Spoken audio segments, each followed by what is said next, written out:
યુનો દ્વારા ઘોષિત 13મી સપ્ટેમ્બરને દર વર્ષે આદિવાસી અધિકાર દિવસ તરીકે ઉજવવામાં આવે છે।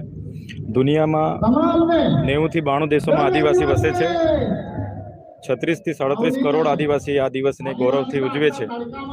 પણ આજે આ જ ગ્રાઉન્ડમાં અમે છેલ્લા ઘણા વર્ષોથી આદિવાસી અધિકાર દિવસ ઉજવીએ છીએ। પણ જે આદિવાસીના અધિકારો છે, જળ જંગલ જમીન પરના અધિકારો હોય, ગ્રામ સભાના અધિકારો હોય, તો તમામ અધિકારો આજે પણ અનુસૂચિ 5 હોય કે પૈસા એક્ટ હોય, આજે પણ આદિવાસીઓને નથી મળ્યા। આજે પણ આદિવાસીએ શિક્ષણ માટે, રોજગાર માટે, સિંચાઈ માટે, આરોગ્ય માટે રોડ પર ઉતરવું પડે છે।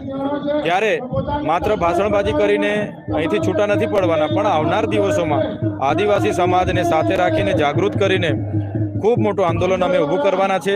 એક બાજુ આઝાદીના અમૃત મહોત્સવ ચાલે છે ને એક બાજુ અમારે મૂળભૂત પાયાની સુવિધાઓ માટે આંદોલન કરવા પડે છે। એ બહુ દુઃખની વાત છે, એ વાસ્તવિકતા છે ગુજરાત મોડલની। ત્યારે જ્યારે પણ સરકાર સામે અમારે આંદોલન કરવું પડશે, અમે કરીશું।